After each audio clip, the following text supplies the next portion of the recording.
ஒரு அழகான காட்டுல ஆற்றங்கரை ஓரமா ஒரு நாவல் மரம் ஒன்று இருந்தது. அந்த நாவல் மரத்துல ஒரு குரங்கு ஒண்ணு வாழ்ந்து வந்தது. அந்த மரம் தான் அதனுடைய வீடு.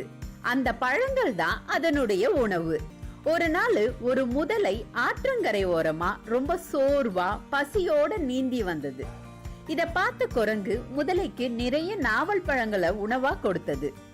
முதலைக்கும் அந்த இனிப்பான நாவல் பழத்தின் சுவை ரொம்ப பிடிச்சு போச்சு. பிறகு முதலையும் குரங்கும் நல்ல நண்பர்களா மாறிட்டாங்க.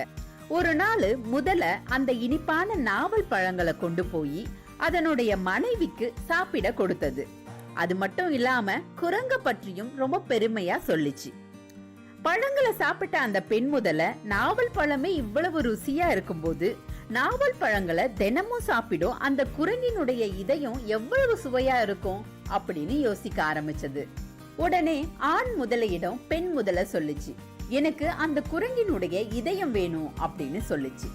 உடனே ஆண் முதலை சொல்லுச்சு, இது ரொம்ப தவறான விஷயம். குரங்கு என்னுடைய நண்பன், அவனுக்கு துரோகம் நினைக்கிறது ரொம்ப ரொம்ப தவறு அப்படின்னு சொல்லுச்சு. உடனே பெண் முதலை கண்ணீர் விட்டு அழ ஆரம்பிச்சது.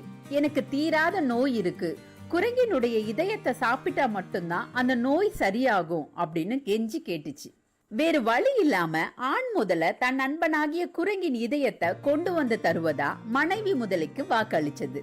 உடனே கரைக்கு வந்த முதலை, நண்பா, என் மனைவி உனக்கு விருந்து ஏற்பாடு செஞ்சிருக்காங்க, நீ என்னோட வந்து அந்த விருந்துல கலந்துக்கணும் அப்படின்னு சொல்லிச்சு.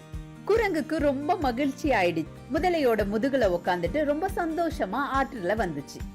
ஆற்றின் நடு பகுதிக்கு வந்த உடனே முதல்ல குரங்க பார்த்து, நண்பா, என் மனைவி உன்னை விருந்துக்கெல்லாம் அழைக்கல, நான் போய் சொல்லிட்டேன், அவ உன்னுடைய இதயத்தை சாப்பிடணும்னு ஆசைப்படுறா அப்படின்னு சொல்லிச்சு. அதனாலதான் உன்னை அவகிட்ட கூட்டிட்டு போறேன் அப்படின்னு முதல்ல சொல்லிச்சு. முதல்ல சொன்னதை கேட்ட உடனே குரங்கு அதிர்ச்சி ஆயிடுச்சு. கொஞ்ச நேரம் யோசிச்சது, எப்படி நம்ம இங்க இருந்து தப்பிக்கிறது அப்படின்னு தந்திரமா யோசிக்க ஆரம்பிச்சது. உடனே குரங்கு சொல்லிச்சு, முதலையாரே, நீங்க முதலே சொல்லிருக்கலாம் இல்ல, என் இதயத்தை நான் வந்து மரத்துல எல்லாம் வச்சுட்டு வந்துட்டேன் அப்படின்னு சொல்லிச்சு. குரங்கு சொன்ன பொய்ய உண்மன் நம்பிடுச்சு முதல்ல. உடனே ஆற்றங்கரைக்கு திரும்பி வந்துச்சு. உடனே குரங்கு தப்பிச்சோம் பொழைச்சோம் அப்படின்னு முதலையோட முதுகுல இருந்து தாவி குதிச்சு மரத்து மேல ஏறிடுச்சு. பிறகு முதலைய பார்த்து கேட்டது, முட்டாள் முதலையே, யாராவது இதயத்தை மரத்துல கொண்டு போய் வைப்பாங்களா? இதயம் இல்லாம எப்படி வாழ முடியும் அப்படின்னு கேட்டுச்சு. அது மட்டும் இல்லாம நான் தினமும் உனக்கு எவ்வளவு நாவல் பழங்களை கொடுத்தேன், உன்னை நண்பனா நினைச்சனே, என்ன போய் நீ ஏமாத்திட்டியே அப்படின்னு சொல்லி ரொம்ப வருத்தப்பட்டுச்சு. அதுக்கப்புறம் முதலையும் வேற வழியே இல்லாம மன்னிப்பு கேட்டுட்டு அங்க இருந்து கிளம்பிடுச்சு.